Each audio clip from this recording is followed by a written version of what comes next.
Hi science students. Today we're going to take a few minutes and we are going to work through this PhET simulation, and we're trying to answer the question, what makes a greenhouse gas a greenhouse gas? So as you can see on the screen, I have my visible light photon ray gun that is going to be shooting some photons into a methane or a CH4 molecule. We're going to shoot 12 photons into each of these atmospheric gases: methane, carbon dioxide, water vapor, diatomic nitrogen, and oxygen, and we're going to see if they do anything. So let's go on and see what happens. So far nothing. We're 2, 3, 4, 5, 6, 7, 8, 9, 10, 11, 12. So far nothing. I'm just going to speed this up. Okay, so nothing's happening here with methane. Let's move on to carbon dioxide.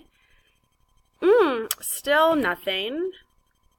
Water, no reactions are happening.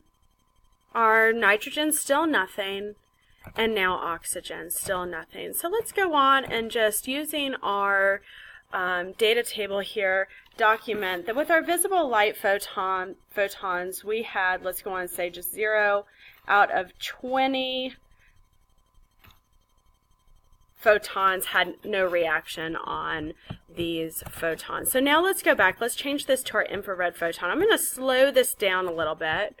We're going to go back to our methane molecule, and I'm going to count how many are going to react, and we're going to try to hit 20. We're going to see how well I can multitask.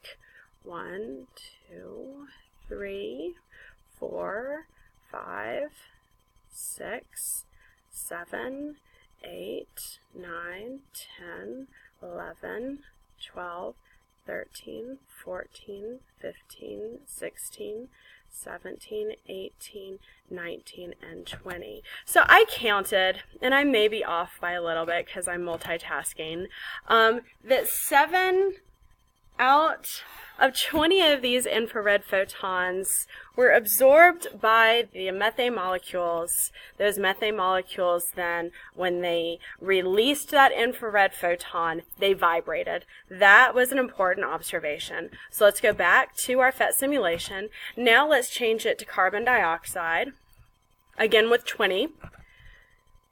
1, 2, 3, 4, 5, 6, 7, 8, 9, 10, 11, 12, 13, 14, 15, 16, 17, 18, 19, and 20. Okay, so again, and if you have the ability to use a flash player at home, then you can also play around with this, and we'll see that 7 out of 20 of the infrared photons were absorbed by the carbon dioxide molecules, and then they were released back out, and those carbon dioxide molecules vibrated.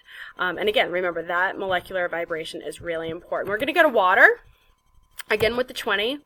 2, 3, 4, 5, 6, 7, 8, 9, 10, 11, 12, 13, 14, 15, 16, 17, 18, 19, and finally 20. So again, interesting that in each of these trials that we saw that 7 out of 20 of those photons are absorbed by these molecules, made them vibrate when those molecules release the photons. Let's go back to our PhET simulation, and we're going to do nitrogen next. And it looks like that the infrared photons have no impact on the molecular vibration of nitrogen. Let's go to oxygen. Okay, still nothing here.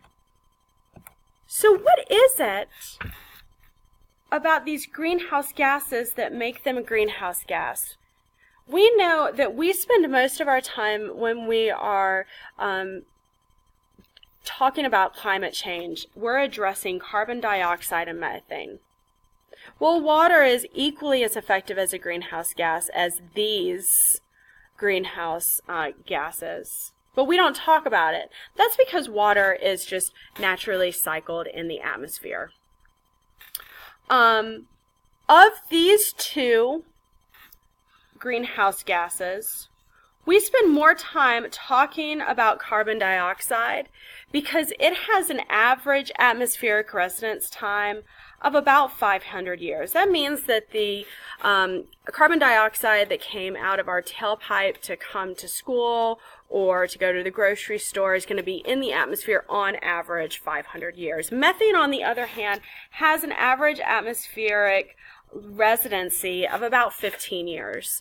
So these cow burps, methane that comes from landfills or rice paddies, that methane is going to be in the atmosphere on average of 15 years, which is why we tend to focus our policy and solutions addressing carbon dioxide. Technically, if we were to do more data collection, we would see that methane is a better greenhouse gas. It's going to absorb, release those infrared photons more, and then vibrate more. Remember that molecular vibration we sense as heat. So the more that these greenhouse gases are vibrating in the atmosphere, that means that we sense that as higher temperatures in the globe.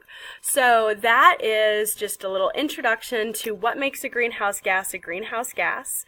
Again, they absorb these infrared photons. When they release them, they vibrate. We sense that molecular vibration as heat. So our goal is to decrease the emissions of methane and carbon dioxide, and then the methane and carbon dioxide that are in the atmosphere, to do our best to draw down or sequester those greenhouse gases. Thank you so much for your time today. I hope that you learned something. Have a great one.